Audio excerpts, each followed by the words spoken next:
handle hard days? I'm built different. You know what I'm saying? I was raised by a single mom, so I think that's a motivation. Like I always knew I had to do more. What do you think has made you successful thus far in business? I think it's my drive. I'm comfortable being uncomfortable. I'm not afraid to fail. To me, it is a joy and struggle because the benefits of the win. True.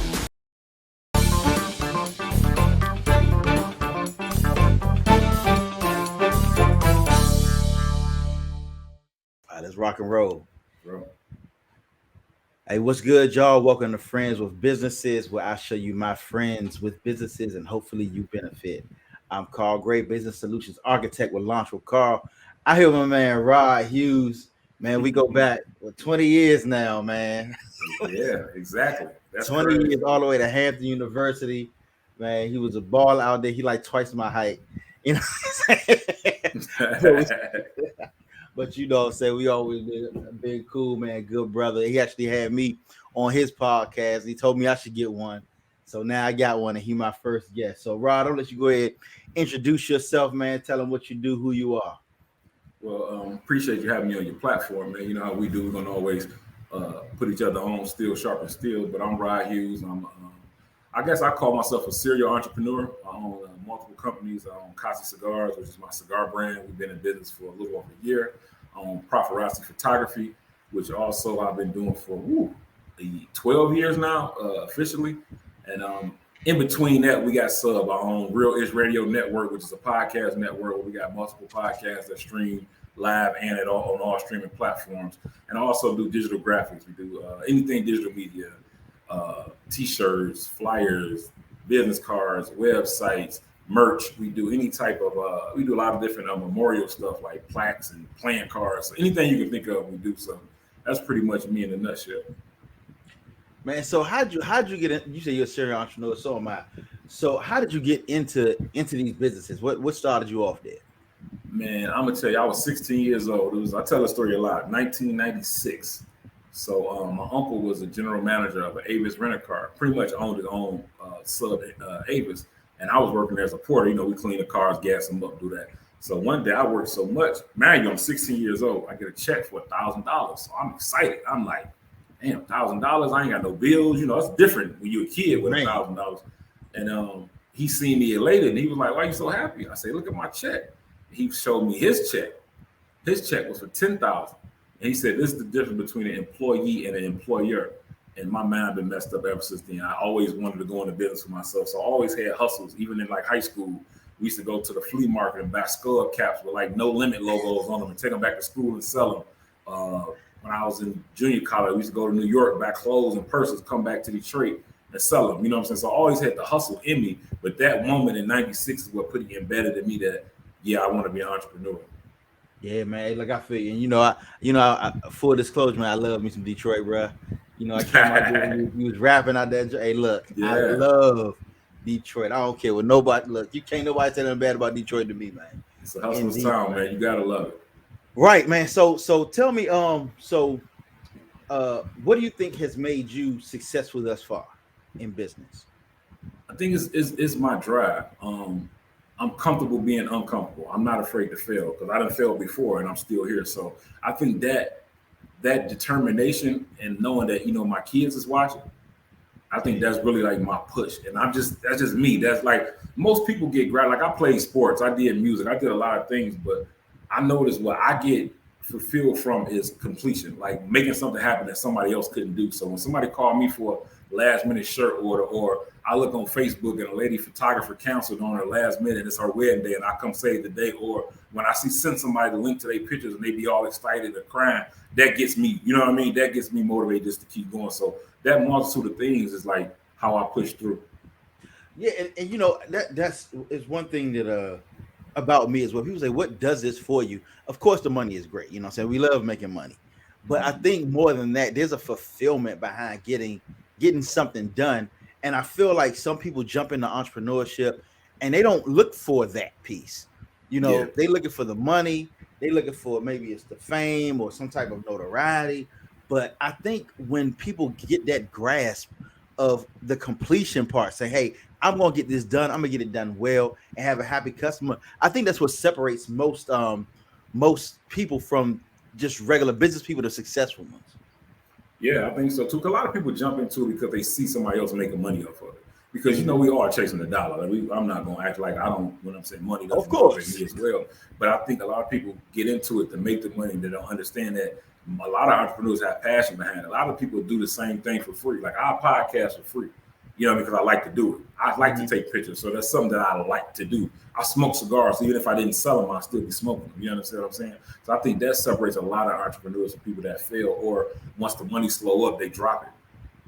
Yeah, and I think So I mean, since you said that, this pops in my head. How do you handle hard days? I know for me, or hard weeks, a hard day you can get through. Sometimes a hard week, a hard month. That's where kind of that rubber That's meets the road. that's when you test it, man. It's to me, my personal, it's really that my teammate. You know what I'm saying? I've been married. I'll be married 16 years next month. So having the wife as like a somebody that holds you down when it's low, or just pushing you. Sometimes, even though I like to speak to my friends or motivate them, you know how they say check on your strong friends. Sometimes I need to hear that shit. Sometimes I need to be poured into. So I think that helps pushes me through. And then just understanding how this game works. Like that's one of the reasons I'm a serial entrepreneur. I know that these businesses have seasons, so they have peaks and valleys. So if right now, even though I live in Arizona, my business is still majority in Detroit. So I fly back a lot to shoot different events, weddings, etc. So I know from April to September, I'm gonna eat good off photography.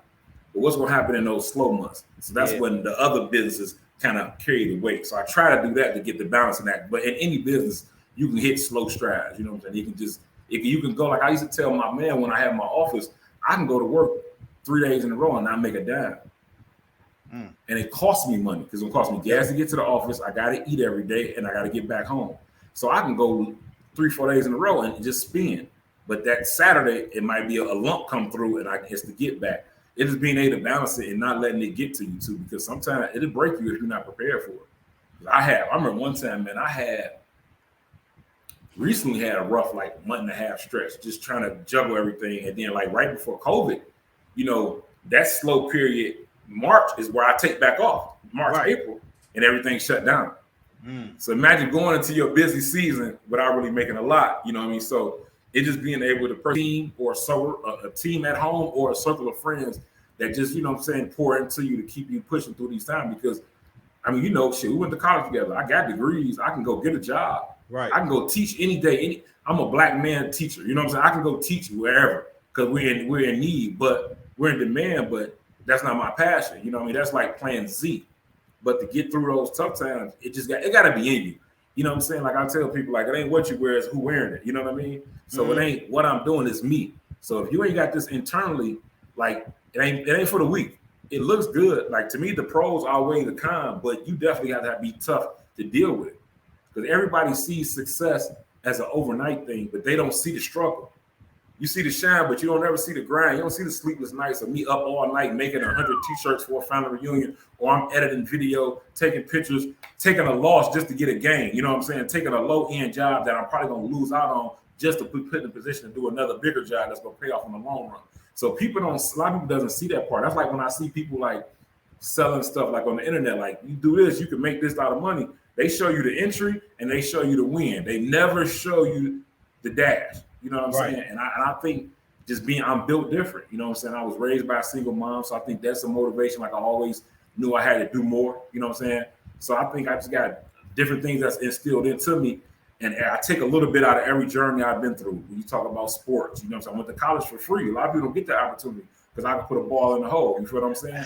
I did use it. Look, so I'm 5'8", so I ain't get it. Yeah, so you're saying, so I understand different things. Right. So I took something from my life's journey. These 43 years, I done seen and been through a lot. So I pick and choose the good and the bad out of it to keep building me up. And I mean, that's how I persevere through it. Like shit, last couple weeks been a little off trying to balance and that, but guess what? I'm still fighting, and I know that it's more coming because the skill set is there. It just connecting. Yeah, man. And one thing I like to say is we're built different.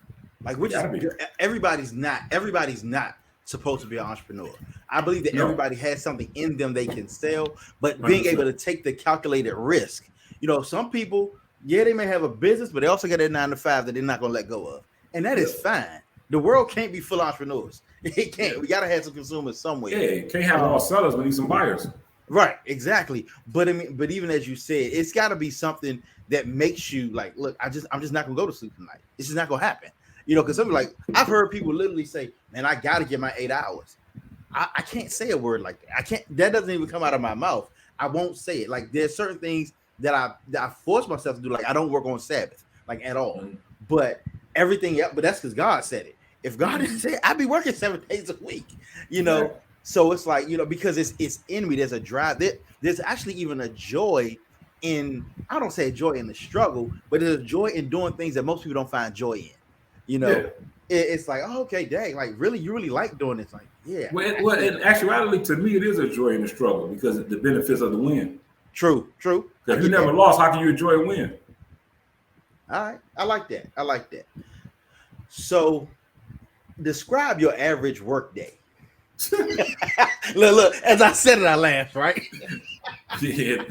First of all, you have to define average because it's never an average day. Like today, today, let's say today, right? Got up, worked on the flyer for a client, posted some cigar reels on TikTok, and then I set up the camera so I can do this interview. Then after this gets done, I'm working on some T-shirts, and then I also want to promote these. I got these these stone plaques where you can put images on it. So I got like 5 or 6 of them still like dead stock. So I want to promote them to get rid of them, to get them get them gone. And after that, I'm gonna get on the internet, go through different groups I'm in to see who need photography. Anybody need any services that's out here in Arizona, and then I'm gonna go check for Detroit and just do my networking thing. And then I'm waiting on calls that come in. I just got somebody call for a backdrop for a sneaker ball, so we got to get that designed and sent to the printer. And this is just a random Wednesday, but it changes every day. Yeah. Tomorrow could be totally different. Matter of fact, tomorrow I got to get up, probably work on some designs, then catch a flight. I got to fly to Detroit because I got to shoot a yacht party on Friday. So you know what I'm saying? My schedule is never an average day. I wish I could have a set schedule every day, but it's never like that. I might get to chill for 2 hours, then got to work for 6 straight hours. You just never know. Look, I think I'm gonna keep asking that question because I'm gonna find somebody who got an average day because I want one. You find somebody with an average day, they ain't an entrepreneur, they got a job. You ain't lying. So look, quick question on that. So even as you say that, you do a whole lot. Are you by yourself? You got a team? What's up? Man, that's a one-man army, bro. I do it all myself. I have help on certain things, like say if you book me for a wedding, you also want video. I had a videographer that I guess you could say he's not on staff. I say subcontract. You know what I'm saying? He comes do that. Then if you want a second shooter, I have a second shooter in Detroit that I use. I have 2 different ones that I use. As far as shirts and all that, it's pretty much all me. Man, yeah, I'm gonna tell you. Look, get you a VA. I got one. Life changing, bro. Virtual assistant. They don't cost that much either. You know what I'm saying? I'll put you on. We'll holler offline about that, man. But because a lot of that social media stuff, like they'll go into groups and find clients for you. They'll post your stuff on social media, TikTok. And what I learned is it gives me my hours back, but it helps me to do the stuff that only I can do. Mm-hmm. You know what I'm saying? Like that's what I'm learning more. I don't know if it's a book called Who Not How. Yo, I'm not hip to it. Dog, I've been listening to it on Scrib. Man, it's what it really tells you about how to make more money and have more time to do, even if it's just personal stuff. But most of the time, we want more time back so we can do something else more productive. Of course, still want to, take care of the family life and all that good stuff. But, a lot of times you want more time during the work day as well. But it talks about how finding people, and we talked about this even before we went live, who see your vision, who can do some of the stuff that you do, and letting them take over some of that stuff, only because it helps it frees your mind to think of the next step, to think of that next thing. Especially like you said, you getting rid of dead stock, stuff like that. That's something an assistant can do because that's already dead. They just got to find a few people that need that type of stuff. So, if you had to start over today, what would you do different? If I had to start over today, I think I would have managed capital I had before I went full-fledged into my business. Like I had a position where I was doing other things before I took like my business stuff serious, and I was up. And I wish I would have rolled that into the business because I was still learning it. You know what I mean? Like think about us in our community. which is getting better, like, with technology and more people like yourself putting things, information out. We didn't have this information. So I did a lot of this stuff I learned on my own. I always tell my friends, I bump my head so you could duck. And so what I've learned along the way, if I go back to myself, what I know now, I understand how to manage that capital early that I had coming into business. Because I was keeping it, as far as I would say, like I had bread, and then we moved, and I'm just living life, and then I'm just tidbitting into the business instead of using that, because I wasn't able to get loans from no banks or investors like that. So I'm taking what I got and use it strategically to build upon it. If I could, I think that would be the most thing. And I think just diving into more knowledge ahead of time, as far as like all this learning on my own, I probably could have took, say if I waited 6 more months or a year to launch these companies and dove into learning more information about instead of learning on the go. I think those are two biggest things I would do if I started over. Yeah, and you know us, we like to, build as we go. it's Sometimes like, we have no choice though. Right, exactly. I know some stuff I done had zero choice. So I know you got a bunch of businesses, but if you could only have one, which one would it be? It's hard to say, man. I would think photography would be the most lucrative one. Mm-hmm. But as I get older, I don't want to be shooting as much as I mean, I can't be 50, 60 years old, laying on the ground trying to get shots at a wedding. You know what I mean? Right. It's too much wear and tear on the body, being on your feet 12 hours at an all-day wedding. I would money-wise, photography, of course. But I just think being able to be comfortable in the work, I would say the cigar company, because I'm not doing physical labor with the cigar company. Mm-hmm. I get my order in from Nicaragua and I sell them. So once they, that's all I'm really doing is moving around, maybe to meet up with some people, but majority of the sales is online. So I'm shipping unless I'm in Detroit. That's when I do more of my in-person sales. And even if I had like an event to do in person, I'm just sitting there talking and giving out, it's not like I'm really working. I got to make sure I don't miss the kiss, or I got to make sure I in my mind that, all right, I got the picture with the mom and the bride. I got the picture with her favorite cousin, you know what I'm saying? And I'm starting at noon, getting pre-shots, and I may be done at 11 p.m. Right. And then after that, I still have to edit. And I still got to create their book. And I still got to ship them their canvas and their book. So when, with cigar, once I make the sale, I'm done with you until you order something else. And that goes from just me getting it, packaging it, shipping it. Only thing I have to do hands-on is when somebody order a custom bar. So I'm thinking like long term, it would be cigars, but just money-wise, it'd be photography, because I mean, it's the money. And like t-shirts is a great profit. I mean, the profit spread, I probably never stop doing t-shirts, but it still work. You know what I'm saying? I still got to press hit on that machine, blah, blah, blah. And the older I get, the less I'm going to want to do that. But being in that cigar stream, it's more of it's a culture of relaxation. You know what I mean? That's the whole point of cigars, having a smoke and chilling. So if I'm in that environment, you're not working hard selling as long as you got good product. Yeah, so I did the photography. Well, I still do the photography thing as well, man. So I know how that can be. I haven't shot a wedding in a while. I just shot one last week. Whoo, man! Look, look, starting at 10 o'clock, you're not leaving till 11. 12. With a 30-person wedding party. Ooh, in a chapel. Oh, not see. So that was work. You know what I mean? So. Yeah. So I want to delve a little bit more into the cigar side, right? Because I don't smoke, but we'll get you there. Don't worry about it. We'll get you there. But I had a chance to go down. We went to DR, right? And so we saw how they was made. Went to the. Like, oh man, it's a really interesting thing. How they watch them being hand rolled. Yeah, hand rolled. How they select the leaf, and what I'm saying, the difference between a cigar and a cigarillo, and why they pull out the stem. I mean, all that type of stuff. It's really interesting. So for those who are uneducated, like myself and others, talk to me about, what just the whole business itself. Well, it kind of fell in my lap. So I got a podcast called Cigars with Friends, and we smoke cigars, just have different type of conversations, different topics. It could go from entrepreneurship to the affirmative action ruling. It's all over the place. But we smoke cigars. And if you don't smoke cigars, you don't have to. We don't force nobody. But I'm smoking during the cigar for sure for the show.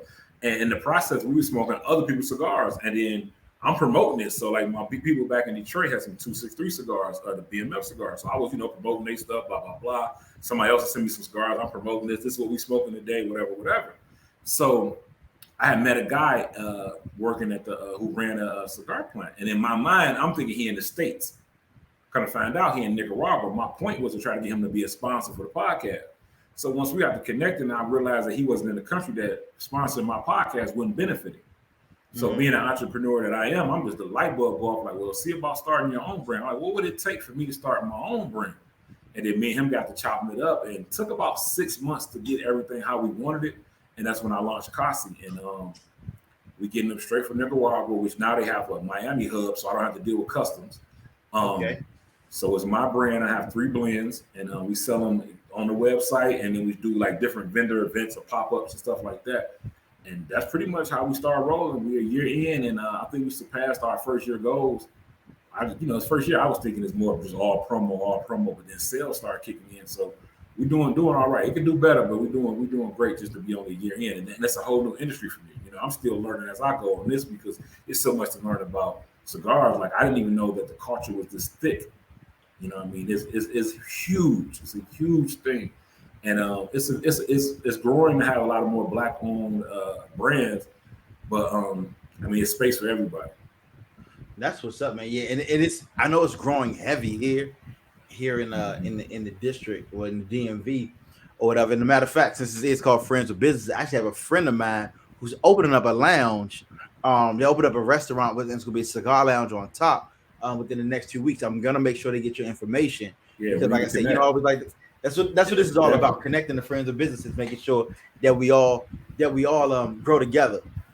Now, I'm gonna jump off a little bit real quick because you said something that y'all discussed, and I want to hear your thoughts on it. We both went to HBCUs. So you also went to a JUCO before that. And I'm 1,000% Hampton. You ain't gonna find me without something representing Hampton at all times. For sure. The fact that they're saying it's no longer race is no longer, I guess, a factor in it. Let's hear your thoughts on it. Well, actually, it's I just think that there's a lot of ignorance into that statement of saying race is not a factor. We're still in America. Race has always been a factor. It'll probably be another 100 to 200 years before it not be a factor. Think about it. I think it's more so being catered toward the Asian community. They feel like they're being boxed out. And as we see that our government caters to them more than it does to us, just think about the civil rights movement that was going on during the 2020, the George Floyd, all that, and the hate, how quick the Asian hate crime ban went through, right?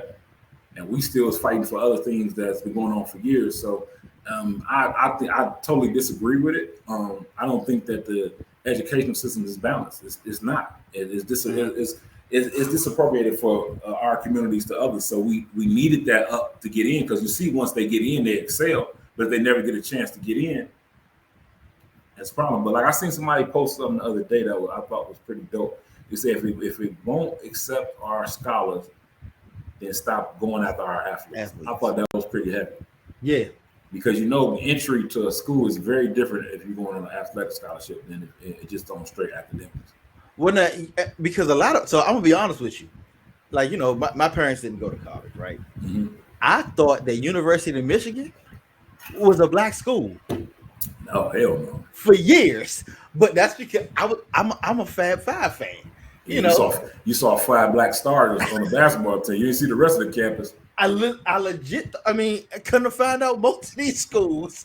As I grew up, I finally figured it out, and I was like, okay, so I'm gonna go to Hampton. I actually want to be around, black people, so I'm gonna go to Hampton. But when I looked at it, I always look for opportunity in everything, right? So when I saw it happen, I'm thinking, okay, hopefully, if they really don't want us, they don't. First of all, I don't want to be anywhere where they don't want me. Number one. Number two, I go back to how our communities were pre-integration. Yeah, pre-integration. I already knew where you was going with it.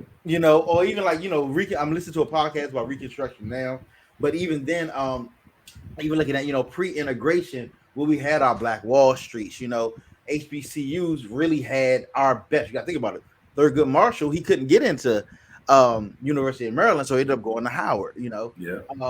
You got, and just growing up and seeing, how our best actually went to our best.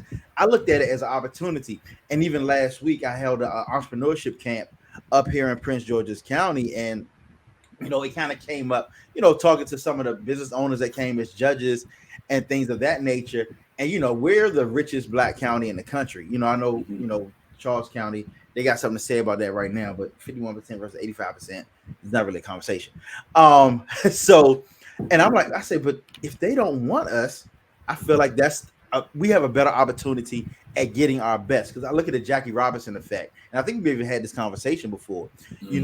That how when individuals get plucked out of the community, when our best get plucked out of our community and put into majority institutions, majority companies, we end up with a brain drain. So I'm like, hey, look, if y'all really don't want us, I'm not saying that they should want to discriminate. That's not what I'm saying. What I'm saying is, if it's hostile, if y'all feel like you're really being forced to take our best, watch us shine on our own. Like that. Yeah, but That's see, right. that's the whole. Think about it. Our people are brainwashed, right? They think the white man ice colder, and it's been going on for years. Now, how many times have you ever heard somebody? I haven't heard it in my own family. I'm gonna take it to the white man.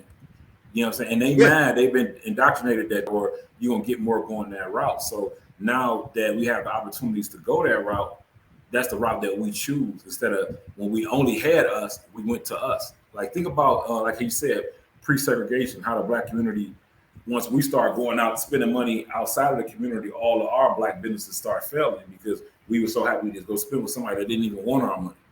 So that's the same thing with schooling. Like you think about all these PWIs, right?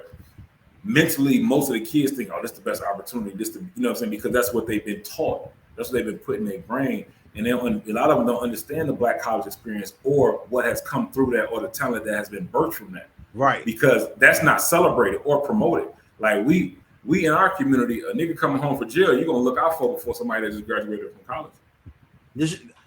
That's which nothing is wrong with looking out if that's your people, but think of that mentality. The mentality, you're rewarding that, but not rewarding a man that just graduated from college, right? Yeah. So in that whole aspect, you push to think that going to white situations are better. So you think about you going to PWI be a better situation for you, or I ain't gonna even lie, I didn't even know about black colleges until my senior year of high school. Like I heard about them. I remember they used to wear the shirts. Remember they used to wear the sweatsuits with the African American Alliance patches or whatever. That's when I started recognizing. But I didn't realize that it was a difference between a PWI and a black college. To probably about my senior year of college when they started recruiting me. I mean, high school. I'm sorry, when they started recruiting me, because Hampton came after me first, then a couple other black colleges, and then and then PWI. So that's when I started diving into it. And if I knew, like how you asked, what would I do different in business? If I knew what I know now, I would have convinced all my boys that was top players in the state of Michigan to try and do our own fab version of the HBCU because we can tilt the scales. Because all we need is representation. They're just like, I never thought in my mind that I could be a president of the United States. Nothing that never crossed my mind. But now kids growing up, seeing a black president, saying, you hear them kids, which one of you grow up? I want to be the president of the United States. You know what I mean? So it's representation. So if we don't see it, we don't know. And it's not promoted. We promote it in our own little circles, like our alumni groups. We champion it all, but we're not really putting it on the forefront everywhere else. Right? So we pushed Harvard, Michigan State, other big universities, which nothing is wrong with those institutions, but we don't promote our own like that. Unless it's some type of lineage. Unless somebody already been there in your family and you push them. Because I know if it wasn't for sports, I wouldn't have went to Hampton. I'm just being there, keeping it a buck. I was finna sign with Tennessee, but the coach got fired. So when the coach got fired, I weighed my option. It was between Townsend University in Maryland, University of Boston, and Hampton University. And I went down to Hampton for a visit and just loved the culture. I've never seen that many black people, black people with money. It was kids on that campus with bread that didn't come from drug dealing families. You feel what I'm saying? Yeah. So just to seeing that to me was like, wow, this might be the look for me. It's something different. And that was one of my main reasons that I chose to go to Hampton. But if Tennessee coach wouldn't have got fired, I was going to go to Tennessee. And I would have never met you, never had my experience, never got the lifelong friends that I met, or the culture and information that I gained from being at an HBCU. And that's because in my mind, going to Tennessee Vols is a big deal, right? Because that's what it's been promoted as. But if you told me that you can go to HBCU, get this type of education, and still possibly make it to the next level in basketball, because it's people a lot of people that went overseas from HBCUs, a lot of people that went to the NBA, a lot of people in the NFL too as well. You know what I mean? Yep. So see, my teammate Devin Green went to NBA. You know what I mean? So I'm saying just the point of not being a focal point in promoting or us mentally. See, we can change that now because we can get our information through this internet. But growing up, who taught us that? Like I didn't know, and it's gonna sound ignorant, but I didn't know that how many frats it was when I was growing up. Me neither. So only person I knew, one of my uncle friends was a Q-Dog. Same here. So all I knew was that, and there was a guy in our neighborhood that had a Kappa license plate, but I never knew what it was because his name was Kenneth. So I thought that was for his initials, K-A-Y. I never knew he was in a frat. And so when I got to Hampton, I was mind blown watching all these probates. Like I never heard, because if you're not in that culture, you don't know because who is pushing it.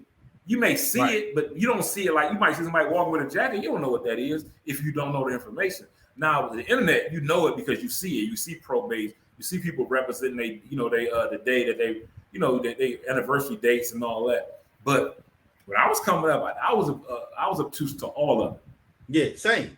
You know what I'm saying? So think about that whole culture I wouldn't experience if the Tennessee situation would have worked out for me. Or if I would have went to Eastern Michigan, because I signed a letter of intent with them out of JUCO, but I got out of it. I wouldn't have knew none of that.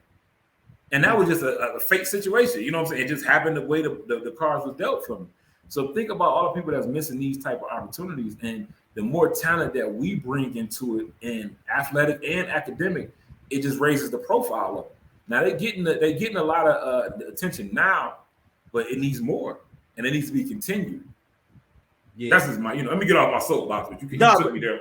But that's real. I mean, you got to think about it. I can even do this podcast, friends with businesses because of the friends that I made, and most of them I made them at Hampton. I mean, we look at, we can go scroll down our timeline and see mounds of success. Not even on some they just doing all right. We're talking about people who are making stuff happen. And I don't know if I'd have gone to university in Maryland or one of these other schools. I probably couldn't have got it anyway. But one of these other schools that if I would have had those type of relationships, if I would have you saw the stuff I did on campus, I wouldn't have been able to do that kind of stuff at one of these TWIs. Look, so Una, she calls them TWI for traditionally white institutions because they ain't just predominantly white. They did it on purpose. You know what I'm saying? Yeah, for sure. So we boxed out. We couldn't go to them. Right. Yeah. Exactly. That's the whole point of birthing HBCUs. So she's totally right. Exactly. Mm-hmm. When you talk about that kind of stuff, how we didn't have the exposure growing up, and I'm hoping that this generation has that exposure, but it seems like they're being inundated with so many other things where it's like even that they're like, they hear about the school, but they still don't see it as an option. I mean, they'd rather be a YouTuber, which if that works, that works. Yeah. But it's still, I think there's still a way. We need to make sure that we need to connect where we are to where we're going, and where we need to be so that we can go there. Especially with the next generation, man. So finally, do you have any tips for aspiring entrepreneur? Like you said, you're a serial entrepreneur, multiple businesses like myself. Pretty much your team, no days off. But if somebody say, "Hey, look, I think I'm ready to leave this 9 to 5. I got a few ideas. I want to get into the game. What do I do?" You got any tips? First of all, I would tell them if they have a 9 to 5, keep it. Keep your 9 to 5 until you build enough revenue where it's replacing your 9 to 5. So a lot of people will quit their job and dive into this and still you dive into unknown waters. So I would build. It's gonna be some sleepless nights. You know what I mean? You're gonna miss some sleep. But I would work my job and then work my hustle and turn your hustle into the job. So build it up, learn the ins and outs of it. Get a mentor if possible. You can find somebody in the industry that will mentor you. Research, dive deep into whatever you're doing. Learn the ins and outs. Learn backup. So like, say if you're doing t-shirts and your t-shirt supplier is out of what you need, where else can you go? So you should have 2 or 3 on deck.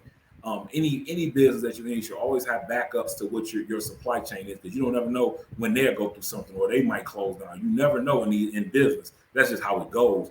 And I would just say those are 2 main, but really research what you're doing And don't quit your job until your hustle can replace your job. I mean, that's when you're successful enough to quit your job. Me personally, I never really had a 9 to 5, so I just had to go balls to the walls regardless. But if you in that position, let your job fund your dream. Yeah, I always say if you have an 8-hour job and you're working that 8-hour job, if your side hustle or your business is at 60 to 75% of it, if you're making 65 to 75% of your side business, you're making it your day job, quit your job, use your 8 hours to market. Yeah, that too. But then a lot of other things factor in, because what if you got kids? You need that insurance. It's a lot that goes. Okay. You know what I'm saying? So you got to think about that as well. Yeah, so you're daddy. So. Yeah. So I got to look at the whole picture. You know what I mean? So, but I'm just telling people just to be smart with it. You know what I mean? There's other health plans you can get, but I don't want you to be smart with it. A lot of people see a hustle and see it doing good and just jump off the roof of their job. Keep that security until you get into a position where you don't need that security. You know what I mean? I would say that, and just research. Don't just jump in because somebody told you it made money or you made a quick flip. Go deep into knowing the ins and outs of your product, knowing where it come from. What's the turnaround time? How long it's gonna take you to produce it, to get it to your customer, and always give yourself a gap. Give yourself leeway. Like I told a customer the other day, like, yeah, it'll be ready in 2 weeks. I know it'll be done in 3 days. But I'm gonna deliver it early, so that way I undersell. But I hope, you know what I'm saying. I oversold it, but I'm gonna show up early for them. So just giving yourself that space, because life does happen. Like I had a guy order something Friday. He hit me up this morning like, "Hey, when will it be ready?" I said, "Well, it was a holiday weekend, so the printer didn't work Saturday, Sunday, Monday, nor Tuesday. Production didn't start back to today. So technically, you placing that order Friday is just like you placed it today." He was like, "Okay, cool," but just being able to understand, know that, and then like communication. Like I used to have a hard problem with following up with people and then communicate. Like sometimes you just gotta have a conversation and don't leave stuff in the dark so people can assume. Let's put it on the floor. Hey, this is gonna take this much time. This is gonna be that. Somebody reach out to you, do them follow-ups. Because at first I'd be like, look, if you want me, you're gonna hit me back. I'm not gonna chase you. Then I had I was watching an interview. I want to say it was Damon Johns. He was talking about doing follow-up emails. So I said, you know what? If he's making all this money, he got to know something he's talking about. So I started following up with a lot of the clients that never reached back. And I would say 60 to 70% would be like, oh, man, I just got so busy. I forgot. Yeah, I still do need you to do this for me. So it was a lot of money that got left on the table just by me being stubborn. But, like I said, I can't give you a key to success, but I always say just research and put your all into whatever you're doing. Because if it becomes a passion, your determination is going to make you succeed. Yeah, man. I appreciate it. So let the people know how they can reach you, how they can, find your stuff, the cigars, the photography, the print, the digital services, everything. You gonna be on stage somewhere rapping, bro? Yeah, what's going on? The rap gonna gave that up. Once the camera started paying more than the mic, I had to make a pivot. No, but as far as the cigar brand, it's called Kasi Cigars. It's named after my kids. It's KA-SI Cigars.com. And on Instagram, it's Kasi.cigars, KASI.cigars. And as far as the photography, it's paparazzi.com, PROPHARAZZI.com. And you can reach out to me on any of those platforms, and we conduct all type of business through both. You know what I'm saying? Cigars is pretty separate. Photography is pretty much everything. We can run a digital media and everything, because the digital media and all that is more of a side thing, but it all incorporated with the photography. And how do they get on find your podcast? Oh yeah, damn. On YouTube, it's under Real Ish Radio, or you can just search Cigars with Friends, and Cigars with Friends or Real Ish Radio on all streaming platforms. Man, appreciate you coming on, brother. You my first guest. You know what I'm saying? I had to go. Like I know who to hit up. I'm always ready, man. Look, I'm gonna pull up. I'm not sitting over here studying your. I'm like, okay, he got the light right there. He got that. Yeah. So you gonna see some things very soon. I got a light behind me on the floor, a blue light. Listen. Yep. One thing I tell people a lot: photography and video ain't nothing but lighting and angles. Oh yeah. Most definitely. I'm just mentoring my guy. He's doing. He's a former athlete, and he's opening a business to promote former athletes into being public speakers.